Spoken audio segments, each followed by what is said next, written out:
안녕하세요. 유튜브 새로 시작하게 된 꼬마 강사 유튜브의 김태양입니다. 자, 오늘 설명드릴 역사 이야기는 3.1운동에 대해 설명을 드릴 건데요. 자, 일단 그 당시 조선은 1910년 경술국지의 치욕을 맛보고 나서 일본한테 주권을 빼앗겨버렸어요. 일본은 이런 제도를 만들었어요. 조선인들은 일본인들이 그냥 마음대로 해집어도 된다. 그냥 거리에 나온 조선인들을 마음에 안 들면 그냥 폭행해도 된다. 약간 이런 식의 법을 만들었어요. 너무 화가 나죠. 그런데 게다가 그냥 일본 경찰들은 막 몸에 총칼을 쏘지않은 채 거리에 나와서 마음에 안 드는 조선인들을 죽이고 막 그랬어요. 선생님들도 심지어 몸에 총칼을 쏘지않은 채 숙제 안 온 학생이나 말 안 듣는 학생을 죽였어요. 그래서 조선인들은 너무 화가 나서 이렇게 다짐했어요. 우리가 언젠간 독립할 것이다. 자, 그런데 그 이후 1919년 1차 세계대전 이후에 미국의 윌슨 대통령이 말했어요. 자, 각 나라의 운명은 그 나라가 정하는 것이다 라고 말하자 우리나라도 희망을 가졌어요. 우리나라도? 했는데 하지만 윌슨의 말은 1차 세계대전에서 패전국의 식민지에 해당하는 말이었는데 일본은 승전국이었어요.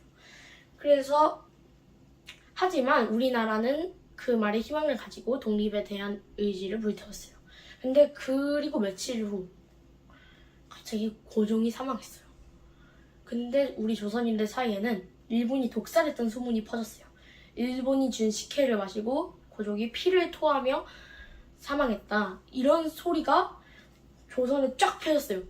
그래가지고 조선 대표 33인이랑 고등학생들이 1919년 3월 1일 대규모 만세운동을 계획했어요.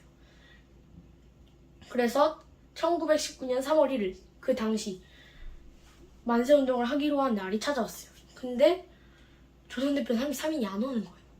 그 이유가 조선대표 33인은 그 식당에 모여서 약간 독립에 대한 토론을 하고 있었어요. 근데 그걸 일본이 봐버린 거예요. 그래서 조선대표 33인을 잡아갔어요. 그래서 조선대표 33인은 그 자리에 참석을 하지 못했어요. 그렇게 기다리고 있던 고등학생들 중에 한 학생이 그 독립선언서를 들고 가서 읽었어요.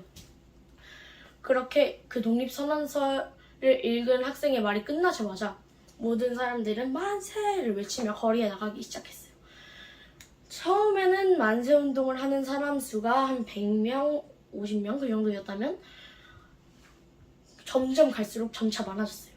100명에서 1000명, 1000명에서 2000명, 2000명에서 뭐 나중에 10,000명 정도 뭐 수만 가량의 조선인들이 만세운동에 참전했어요. 그랬는데 그걸 본 일본이 너무 깜짝 놀라버렸어요. 야, 잠깐만, 조선이? 우리가 그렇게 막 억압을 하면서 대했는데 너 조선이?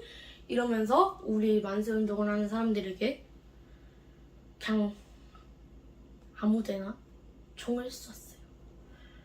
그냥 계속 뭐 기관총이나 칼이나 이런 걸로 우리나라 사람들을 학살했어요. 그래도 우리나라 사람들의 의지는 변하지 않았어요. 3월 1일에 시작했던 운동이 5월이 돼서야 점차 줄어들기 시작했어요. 그래가지고 일본은 제도를 바꿨어요. 그 몸에 총칼에 소지하던 경찰들은 그냥 일반 경찰들로 바뀌었고, 그리고 막 조선인들은 그냥 마음대로 폭행해도 된다 이런 제도도 없앴어요. 하지만 그것은 일본의 미끼에 불과했죠.